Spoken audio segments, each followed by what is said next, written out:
नमस्कार दोस्तों, स्वागत है आपका हमारे YouTube चैनल में।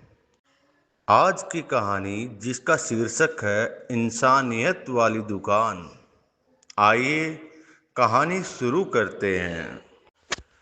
वह रोज की तरह अपनी किराए की दुकान बंद करके गली में थोड़ी देर टहलने निकले ही थे कि पीछे से एक मासूम सी आवाज आई, अंकल अंकल। वे पलटे।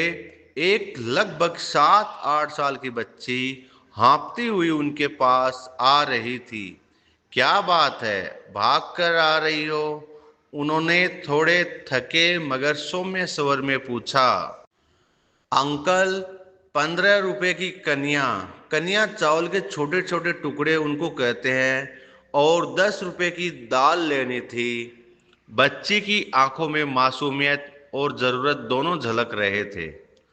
उन्होंने पलटकर अपनी दुकान की ओर देखा, फिर कहा, अब तो दुकान बंद कर दिए बेटा, सुबह ले लेना।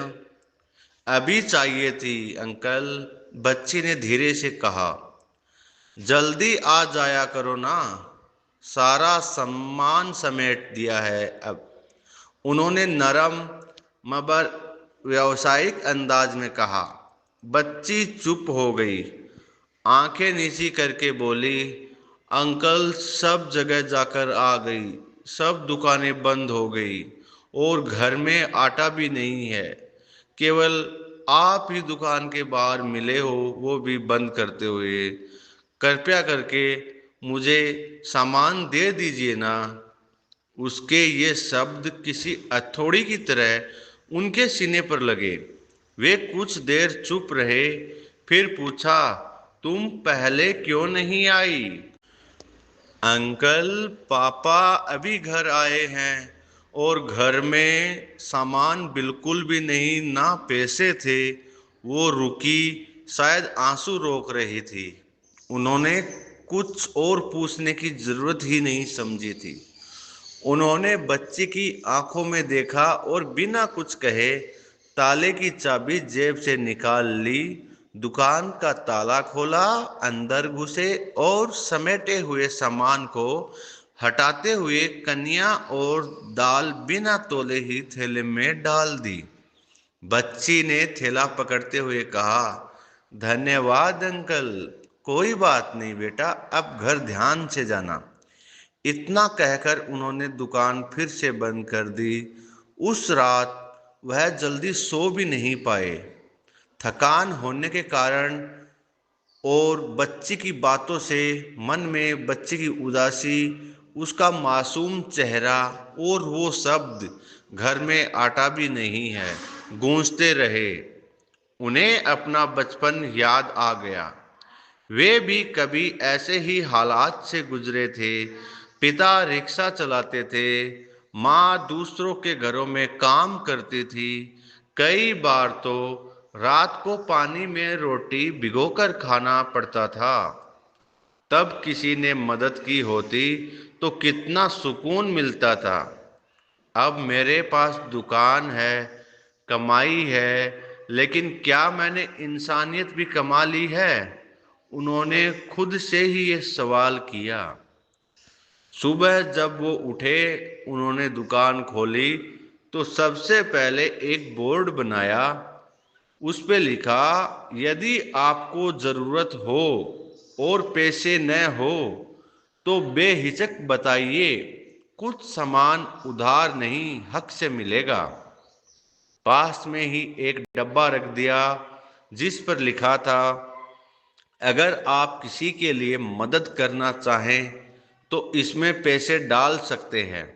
गली के लोग पहले तो हैरान हुए, लेकिन धीरे धीरे लोग समझने लगे कि ये कोई पब्लिसिटी स्टंट नहीं, ये उस इंसान का दिल था जो अपने अतीत से सबक लेकर किसी का आज सुधारना चाहता था। एक हफ्ते बाद वही बच्ची फिर से आई, इस बार अपने छोटे भाई के साथ।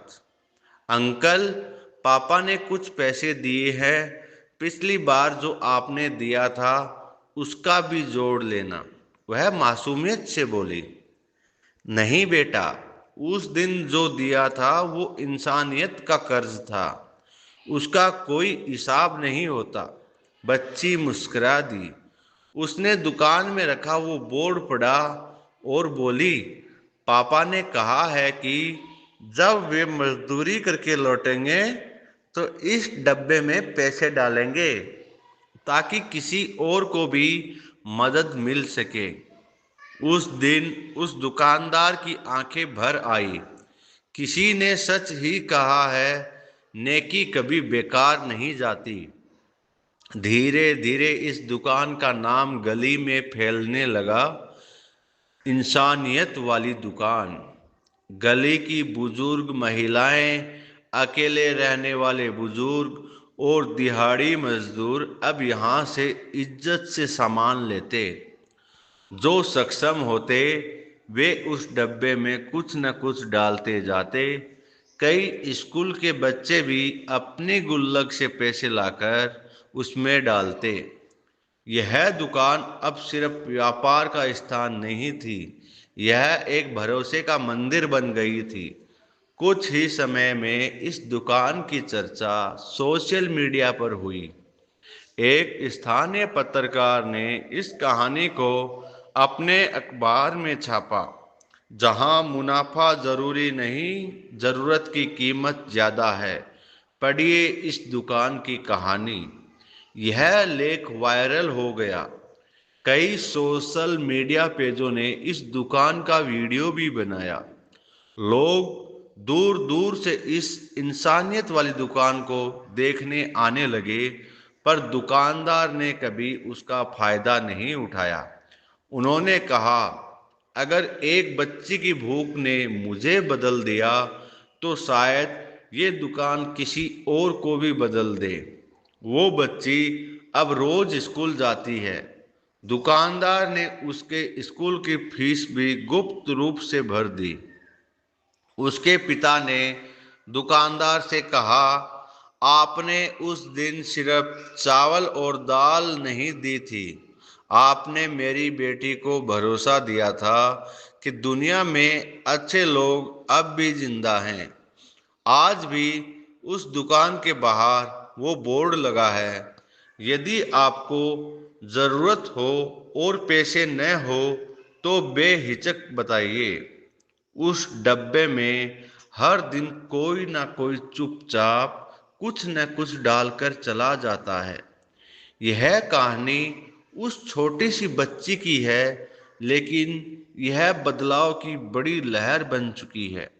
एक व्यक्ति, एक दुकान और एक मासूम सी आवाज ने यह सिद्ध कर दिया कि बदलाव की शुरुआत बाहर से नहीं, दिल के भीतर से होती है। आइए हम भी प्रण लें कि असहाय की मदद जरूर करेंगे। आपको यह कहानी कैसी लगी, कमेंट बॉक्स में ज़रूर बताएं। साथ ही आप हमारे YouTube चैनल पर नए हैं तो कृपया हर नई कहानी को सुनने के लिए हमारे YouTube चैनल को सब्सक्राइब करें, लाइक करें, साथ ही अपने दोस्तों को शेयर भी करते रहें। धन्यवाद।